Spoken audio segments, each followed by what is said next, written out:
ভালোবাসা। আশা করি সবাই খুব খুব ভালো আছেন, আমিও বেশ ভালো আছি। আর আজকে দেখুন গরমকালে কিন্তু এরকম টাটকা টাটকা বাঁধাকপি পাওয়া খুব রিস্কি, কিন্তু তবু পাওয়া গেছে। আর এখানে দেখো বাঁধাকপির সাথে গাজর আছে, আলু আছে। এবার এটাকে রেসিপি তৈরি করব, চলো। তো এই রেসিপিটি দেখলে তোমরাই বুঝতে পারবে কতটা টেস্টি হয় বাঁধাকপি গরমকালেও। তো এখানে দেখো কড়াইয়ে কিছুটা তেল, 5 ফোড়ন দিয়ে দেওয়া হয়েছে, একটা মরিচ দিয়ে দেওয়া হয়েছে, আর এখানে কিছুটা কুচানো পেঁয়াজ দিয়ে দেবে। রেসিপিটি এইভাবেই তৈরি করতে হবে, তবেই কিন্তু দুর্দান্ত খেতে লাগবে। আর শীতকালের থেকেও কিন্তু গরমকালেও বাঁধাকপি এইভাবে তৈরি করে দেখো একবার, রেসিপিটি দুর্দান্ত লাগে। তো চলো আমি ভালো করে নাড়াচাড়া করে নিচ্ছি। এর মধ্যে এবার হলুদ গুঁড়ো, স্বাদ মতন চিনি, লবণ এগুলো তো দিতেই হবে। তার আগে পেঁয়াজগুলোকে হালকা হালকা করে কিন্তু একটু ফ্রাই করে নিতে হবে। খুব একদম ফ্রাই করে নিলে হবে না, সেটা আবার কাঠের মতন হয়ে যাবে, সেরকম ভালো লাগবে না। তার উপরে দেখো একটু তেল কমে গিয়েছিল, ওই জন্য একটু তেল দিয়ে দেওয়া হলো অপর দিক থেকে সরষা। তারপরে দেখো হলুদ গুঁড়ো লাস্টে দেওয়া হলো। এবার হলুদ গুঁড়ো দেওয়ার পর আবার একটু নাড়াচাড়া করে নিচ্ছি।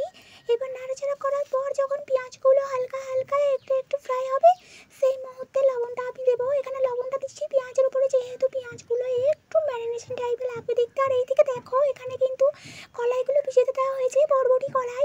আর এখানে দেখো আদা বাটা, জিরে বাটা আছে, আর মরিচ বাটাও আছে, সমস্ত রকম আমি এখানে দিয়ে দেব।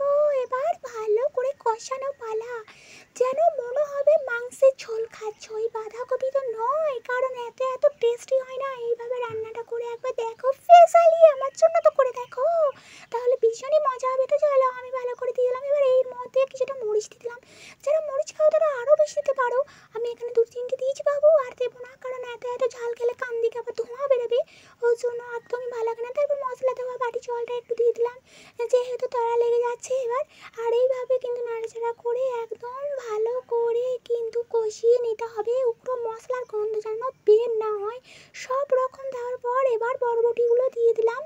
এই বরবটিগুলো এর মধ্যে দিয়ে আবার একটু নাড়াচাড়া করে নেব, এপিট ওপিট করে একটু কষিয়ে নেব ভালো করে। বরবটি দিয়ে বাঁধাকপির তরকারি আহা কি যেন খেতে লাগে অমৃত। তারপরে দেখে এবার উপর দিক থেকে বাঁধাকপি, গাজর, পটেটোগুলো দিয়ে দিলাম। এবার দেওয়ার পর আবার কষিয়ে নিতে হবে। এটা শুধু কষাতে হবে আর কষাতে হবে, যেমন চিকেন কষাও ঠিক সেইভাবেই, কারণ এইভাবে করলে তবেই না আসল মজা আসবে, মজা। তো চলো ভালো করে কষিয়ে নিচ্ছি। আর বাঁধাকপিগুলো দেখতে দেখো কতটা সুন্দর লাগছে, আহা আমার তো এখন থেকে এতটা টেস্টি লাগছে না, কি বলবো, তোমার তো লাগছে না?